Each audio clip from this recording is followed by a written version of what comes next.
El silencio fue el primer sonido que exportamos a través del cine. Canarias llegó a oídos de todo el mundo con idiomas lejanos. De las 9 en la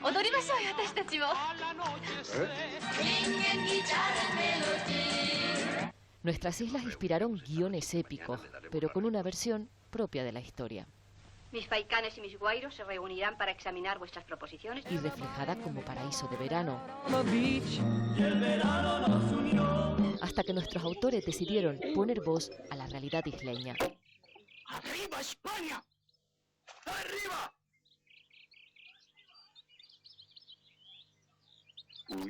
Contar con rigor nuestra historia. Y convertir en guión las letras de nuestros escritores.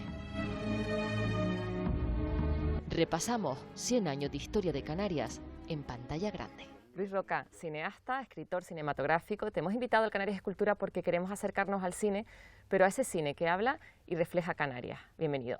Muchas gracias por la invitación. Luis, cuéntanos a qué año nos tendríamos que remontar para encontrar la primera película que habla o que refleja Canarias. Las primeras películas de las cuales hay registro y están las imágenes todavía son de 1909 y son de la compañía francesa Gaumont, que en esa época, como otras compañías francesas, que fueron los inventores del cine, como sabemos, los Lumière, Pathé y Gaumont, enviaban por todo el mundo a operadores para filmar espacios, digamos, exóticos que además no se habían visto nunca en el mundo, que era una cosa alucinante, ¿no? Esas proyecciones en París con espacios de la India o de Sudamérica que nadie había visto jamás y lo veía por primera vez en el cine, ¿no? En movimiento me refiero. Un operario de los hermanos Lumière, llamado Gabriel David,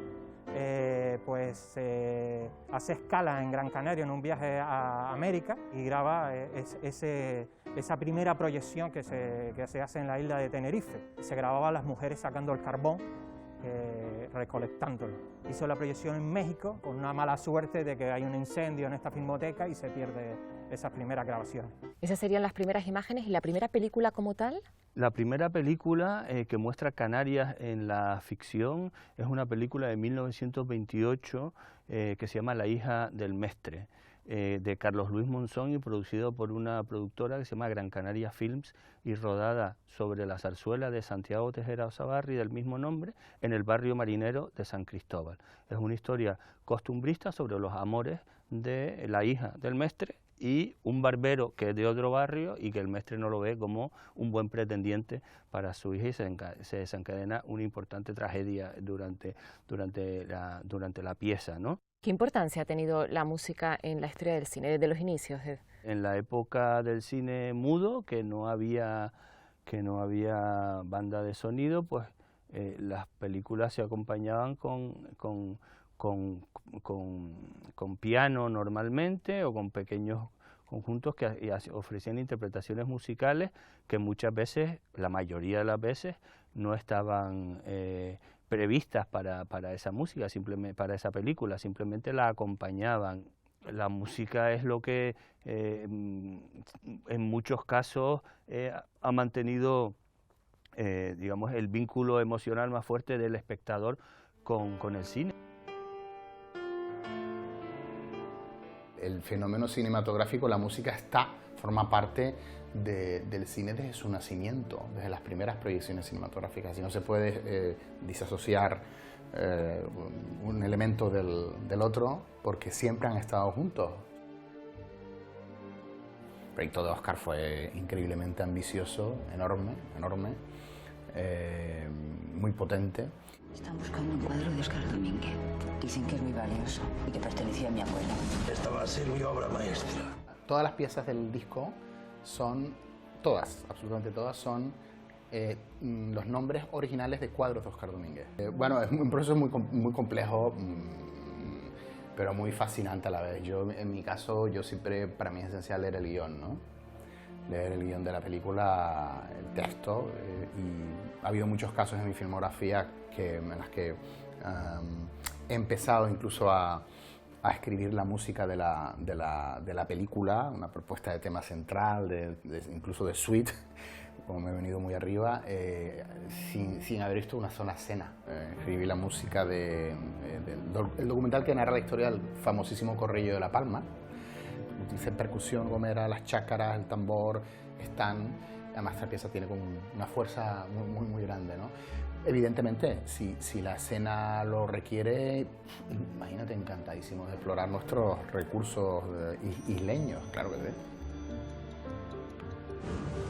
Ya en los años 30 encontramos Canary Banana, el primer documental sobre el plátano canario. ¿Quién está detrás de este documental y cómo se gesta? Se rodó en 1935, lo rodó el hijo de un terrateniente inglés que vivía desde 1800 en Gran Canaria, se llama David Leacock. Su hijo menor era Richard Leacock y él, con 14 años, nada menos, pasaba temporadas en Guía y en Gáldar, en esa zona de Gran Canaria, y filmó pues lo que era un documental sobre el proceso de elaboración de la fruta, del plátano, ¿no? El tema es que con el tiempo Richard Leacock siguió haciendo cine y esa es su ópera prima, nada menos, y se convirtió en uno de los referentes del documentalismo mundial, especialmente por un tipo de documental que hacía, que era el cine directo, que se hacía en los años 60 sobre todo, que era un documental que intentaba mostrar las cosas en el lugar que ocurren y sin, digamos, aderezos, que no solo es Richard, sino su hermano mayor, el segundo de la familia, Philip, es un productor de cine importantísimo también, que produjo sagas como Dinastía, por ejemplo. ¿Y qué otros largometrajes destacaría de la década de los 30? Desde el punto de vista político fue una década convulsa. En España se había instaurado la Segunda República y en el mundo pues la cosa estaba derivando hacia lo que después iba a ser la Segunda Guerra Mundial y España a la Guerra Civil Española. En ese contexto unos cineastas franceses adscritos al Partido Comunista llegan a Tenerife para rodar un documental que se llama Tenerife.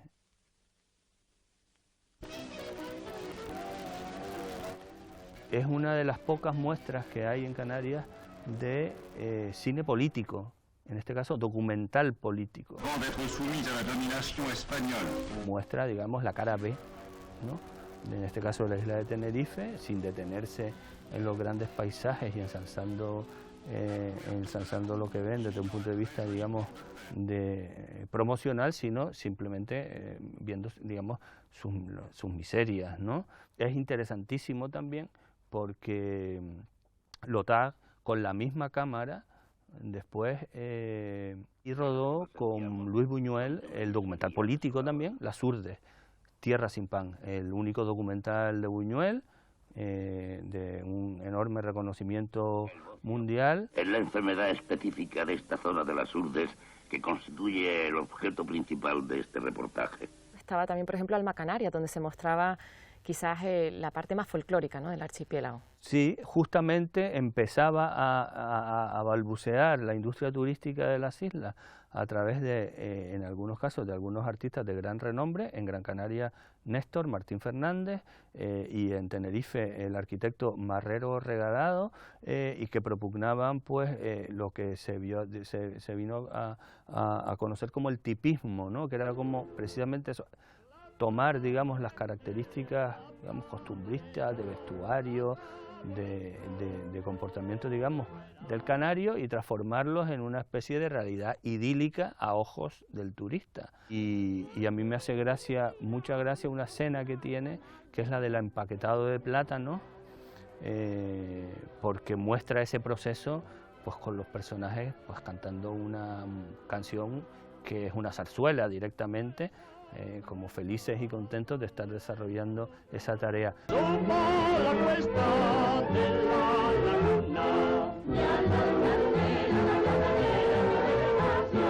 Seguimos en los 40 y aparece quizás la primera mujer canaria cineasta, amateur, pero cineasta. Nieves Lugo, ¿quién era esta mujer?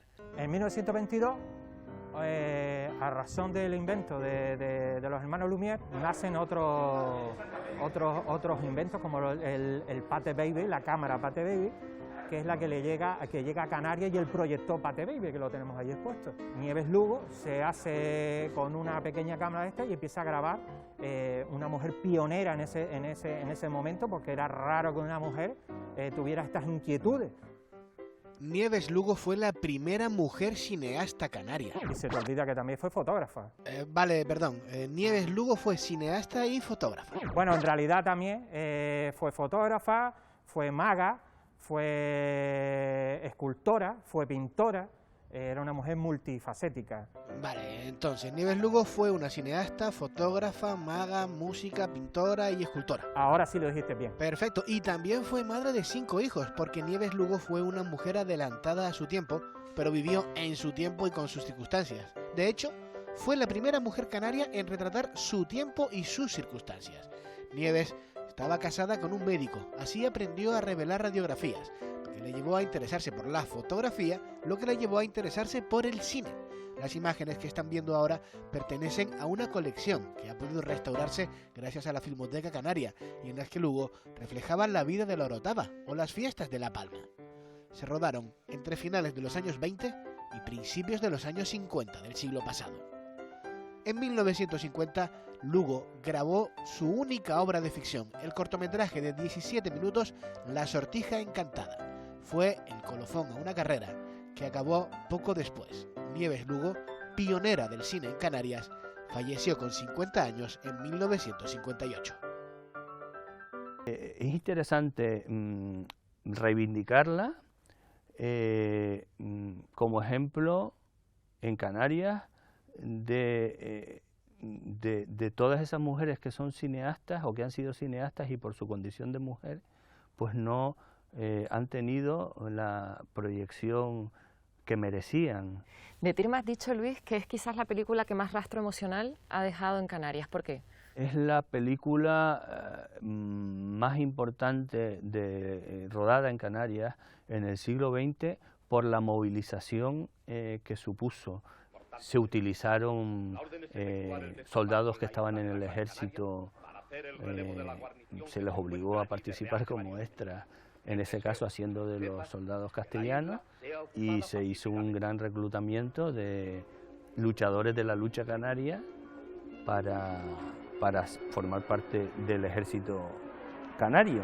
Traer el cine a Gran Canaria en esa época, con todos los recursos y el dinero que había, y con una película protagonizada por una actriz despampanante de esa época, de primera línea, que era Silvana Pampanini. El Guanarteme tiene razón.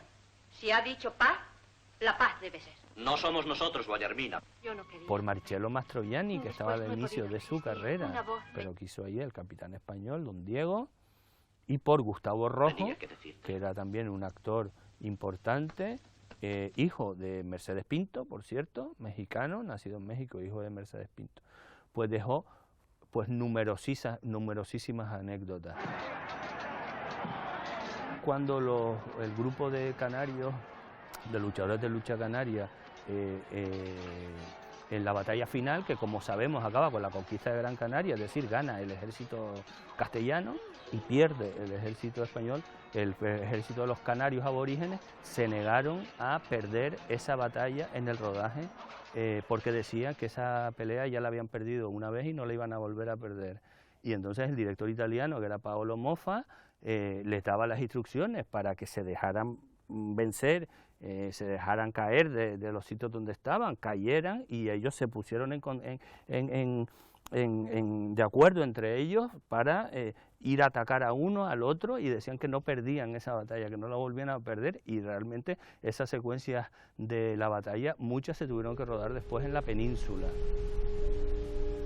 Bueno, digamos que el cine, al ser una herramienta artística, se puede permitir unas licencias de tipo divulgativo para hacer cine un poco más de entretenimiento, ¿no? En nuestro caso sí que intentamos acercarnos con rigor a las historias, porque considero personalmente que ya de por sí la historia te ofrece una riqueza que es difícil de igualar con fantasía.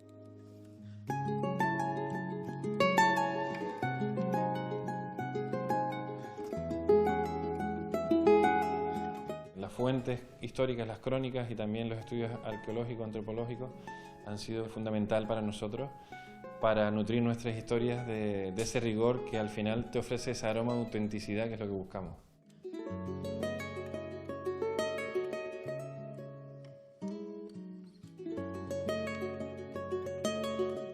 Scorsese, cuando se asomaba a la ventana, veía mafiosos italianos. Kurosawa tenía familia samurái. Y Tarkovsky decía, no puede haber un director más ruso que yo porque amo mi patria, Rusia, ¿no?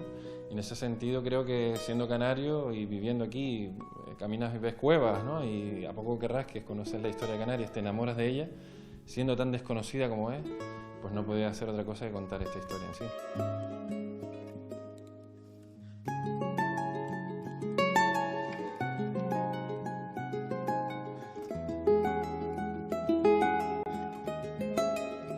Para mí es como mi primer proyecto en realidad, los anteriores han sido pruebas, cortometrajes que salieron yo creo bastante dignos dentro de las posibilidades que teníamos, pero ahora es cuando realmente siento que empieza nuestra carrera de verdad. Vamos a contar 3 épocas de la historia de Canarias, una historia aislada a través de unos cuerpos que aparecen, unos esqueletos que aparecen en un yacimiento, y a través de estos 2 cuerpos viajamos a la etapa indígena y a la etapa de la posguerra para acercar un poco más la historia de Canarias al cine. ¿Cuándo se empieza a reflejar el desarrollo turístico en el cine? En el 64 es el año que es el pistoletazo de salida del turismo de masas en toda Canarias, ¿no? Hasta entonces teníamos el turismo de salud de Puerto de la Cruz, de Las Palmas de Gran Canaria, y es cuando se desarrollan los proyectos en los sures, el sur de Tenerife y el sur de Gran Canaria. Casualmente, ese año se producen 3 películas que tienen como objeto captar turistas para las Islas Canarias en 3 mercados diferentes. El español, que es la película Escala en Tenerife, con el duodinámico de protagonista. El alemán, una película que se llama Cuando nos bañamos en Tenerife. Y la mejor de todas, con mucha diferencia, que es Días maravillosos para el mercado británico, que está protagonizada por Cliff Richard y los Shadows. Digo que es la mejor de todas porque la película es la de mayor nivel de producción de las 3 que he nombrado. Toshiro Mifune es el actor fetiche de Akira Kurosawa. Se descubre hace poco una película que graban en el puerto de la Luz, en Las Palmas, donde él hace de un marinero que atraca aquí en las Islas Canarias, y hace poco se descubre este gran hallazgo.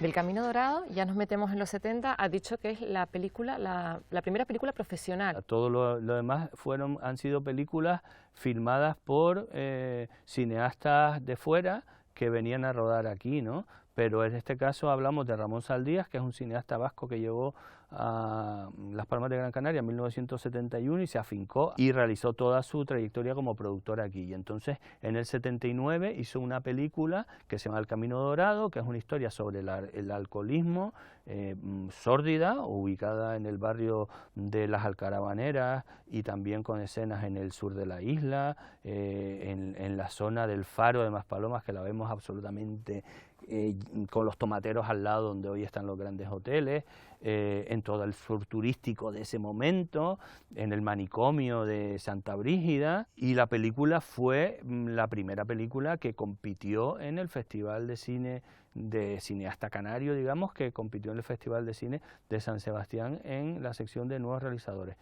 Guarapo, Luis, la más representativa de los años 80, ¿y por qué tuvo tanta repercusión popular esta película? Con la llegada de la autonomía, o de las autonomías en toda España, pues se empezaron a desarrollar los cines de las comunidades. El primero fue Euskadi, pero bueno, Cataluña, Galicia, Andalucía, todas han ido siguiéndole el paso, ¿no? Y Canarias en ese momento estaba también bastante avanzada en esos momentos, en los años 80, porque fue de las primeras comunidades que creó una filmoteca, la Filmoteca Canaria, que es del 83. ¿Tú también quieres marcharte? Hay que joderse y salir para afuera a ganarse el pan. Entonces había esa necesidad de recuperar las historias, digamos, canarias, contadas por directores canarios. El éxito y la importancia de Guarapo a nivel de lo que es la acogida, digamos, entre el público es muy grande. Yo creo que es el mayor reconocimiento que ha tenido una película de Canarias a nivel de público, sigue siendo Guarapo, estuvo nominada al Goya, a la mejor dirección novel, los hermanos Teodoro y Santiago Ríos.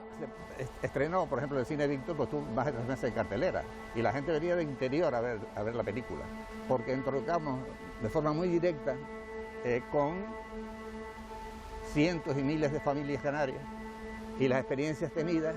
Cuénteme cómo está Benito, si sigue pensando en venirse a Venezuela. Dígale que aquí a los canarios nos llaman isleños y nos quieren, porque dicen que hablamos como ellos. Propusimos una nueva forma de proyectar Canarias turísticamente, es decir, vistos desde dentro, no las producciones que se habían hecho hasta entonces, que eran vistas desde fuera. Y eso marcó la primera diferencia en cuanto a que se vieran imágenes nuestras con un sentido propio. La primera versión del guión ya terminada, pues fue motivo de mofa. Quieren hacer una película de un agricultor de las plataneras, pero ¿a quién le interesa eso? Claro, y nosotros decíamos, de una manera natural, a ver, ¿qué es un cowboy? ¿Qué es un cowboy? O sea, un vaquero. Pues aparte de que se emborracha y tiene duelos en esa mitología norteamericana, que pues es un tipo que cuida vacas. Bueno, pues Guarapo trabaja en las plataneras y a mucha honra. Yo me voy, te reclamo en cuanto llegue. ¿Tú también quieres marcharte? Aquí no se prospera, ¿me oíste? Se van a reír con lo del lenguaje silbado. Mira, pues vamos a poner el lenguaje silbado y no solo lo vamos a poner, sino que no lo vamos a traducir con subtítulos. Es decir, es todo un asunto desde nosotros hacia el mundo y sin más concesiones. Es cuestión de dar lo mejor que tuyo desde un punto de vista intelectual, pero asequible. Efectivamente, la película es una película de esas que no se hace vieja. La puedes ver no sé cuántas veces a lo largo de la historia.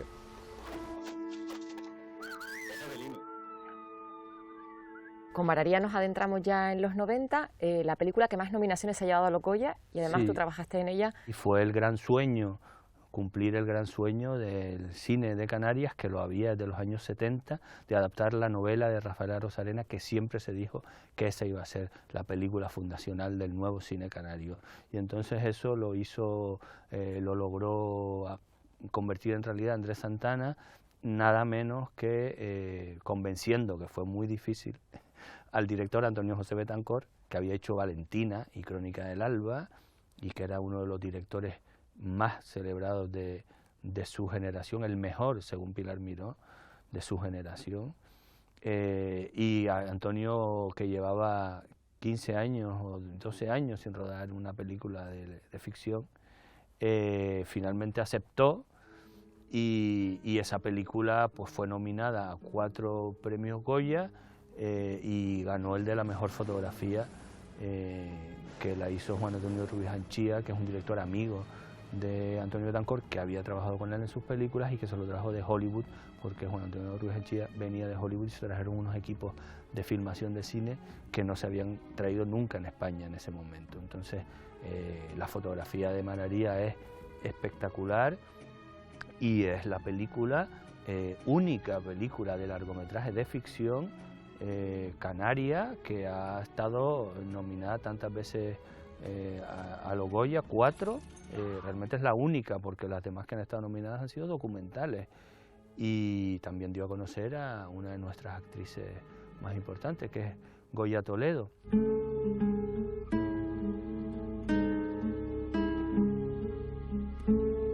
En esa misma década, previamente, yo creo que es destacable hablar también de la ópera prima de Elio Quiroga, Fotos, y que se llevó en el Festival de Sitges 2 premios en un jurado que estaba presidido nada menos que por Quentin Tarantino. Llegamos al 2000 y aparece en escena el cine digital. ¿De qué manera impacta esto en la industria? En Canarias pues lo que ha habido es pues una explosión de la producción local, y seguimos y hemos contado con interesantes producciones también, todavía realizadas en formato cinematográfico, algunas en esa década. Por ejemplo, La Caja, que es una película de Juan Carlos Falcón, la ópera prima, que se rodó sobre la novela Nos dejaron el muerto de Víctor Ramírez, y situada en Canarias, en un sitio, digamos, indeterminado, pero es Canarias, y rodada en el pueblito de Punta Jandía, en Fuerteventura, al sur de Morrojable, al que se llega por una carretera de tierra, y la parte, digamos, de ciudad en Santa Cruz de la Palma. Una copita, doña Josefa. Te lo agradezco, mi hija, pero no puedo, por la atención. A finales de la década, en 2009, llega pues una de las películas, o la única película quizás realizada por Canarias, que refleja lo que es la condición insular, que la refleja en el propio título de la película, La isla interior. En el propio título ya sabes que está hablando de la isla que todos llevamos dentro, contada además por unos directores isleños, que son Félix Sabroso y Dunia Ayaso.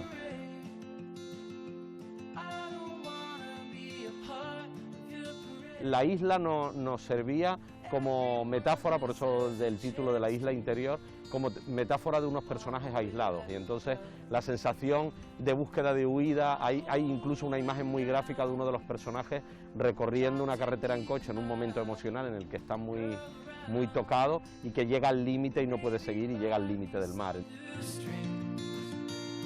El proceso de búsqueda de financiación costó más tiempo precisamente por lo que implicaba venir a rodar a Canarias, pero es que es verdad que para nosotros era, desde el punto de vista emocional y de la propia narrativa de la película, era importante que estos personajes estuvieran en una casa junto al mar, y es verdad que la isla y la ciudad de Las Palmas se convirtieron en protagonistas de la película. Utilizamos un montón de localizaciones que eran familiares para nosotros, ya no solo exteriores, calles de la ciudad o el Parque Santa Catalina o la playa de las Canteras, sino incluso, por ejemplo, yo que sé, uno de los personajes daba clases y rodamos en el colegio donde Dunia y yo estudiamos de niños.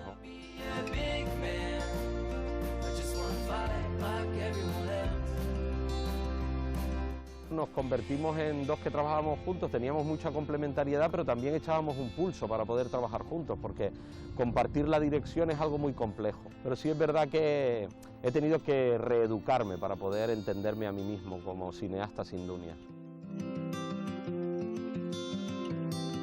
¿Qué destacaría de la última década? En 2011 nos encontramos con una joya que se llama 6 puntos sobre Emma. Cuéntanos algo más sobre ti, Emma. Tengo 29 años. Es una película de Roberto Pérez Toledo, que es un cineasta lanzaroteño, es su ópera prima, y como cortometrajista yo creo que ya incontable. Y yo creo que es una de las principales voces del cine de Canarias, de su generación sin duda, si no la principal. Y esa película fue una película que rodó en Tenerife, una producción de La Mirada Producciones, que es una productora de referencia en el cine de Canarias desde los años 90, y protagonizada también pues, por un actor tinerfeño, Alex García, con Verónica Echegui, que hace de ciega. Bueno, Luis, y aparte de 6 puntos sobre Emma, ¿qué otras películas nos deja esta década?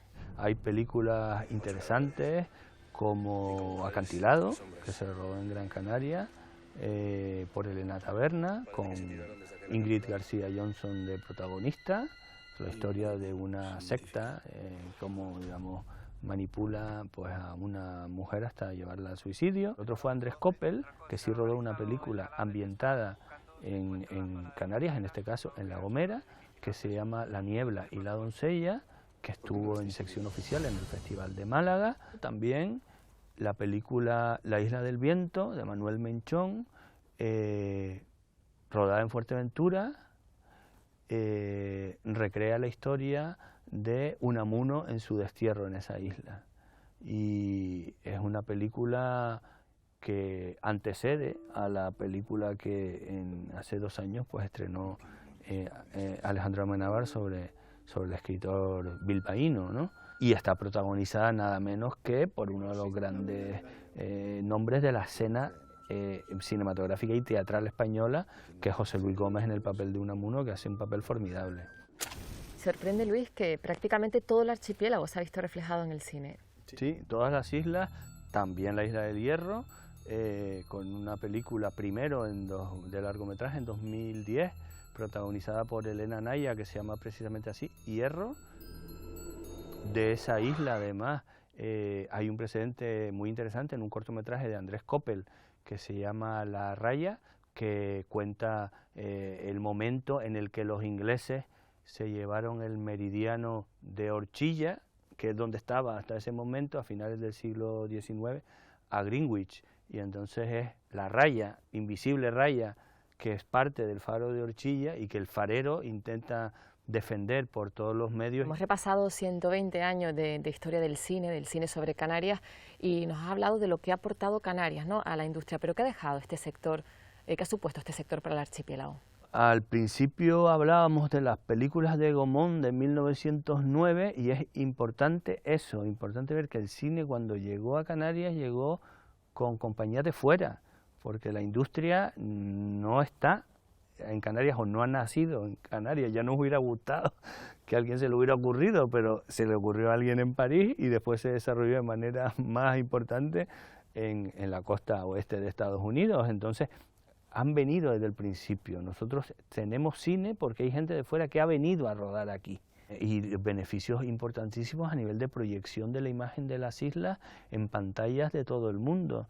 Es decir, eso no hay campaña publicitaria que lo pague. Bueno, para terminar, te voy a meter en un compromiso, te voy a pedir que de todas las películas que has mencionado, que te quedes con una. ¿Con cuál te quedarías? Me quedo con Mararía porque yo trabajé en Mararía y es una de las experiencias más bonitas que he tenido en mi vida. Y desde el punto de vista de las otras, yo me quedo con Tirma, porque Tirma iba a ser una historia épica que iba a contar la historia de la conquista de Gran Canaria y se convirtió en una película de romanos con numerosísimas anécdotas. Con rebelión de por medio. Con rebelión a bordo, que yo creo que es la más divertida del cine de Canarias de toda su historia. Claro, tú sabías que los extras eran todos canarios. El trabajo que yo hacía en la película era, a según decía, era de pajuyo. Los que hacían de guanches le habían hecho así un rapado. El pelado era como el de los indios mohicanos, cosa que aquí eso no existía. Pues en esa batalla tenían que perder los canarios. El ayudante director y más personal que había también decía, bueno, pues tú te tienes que quedar muerto, tú también.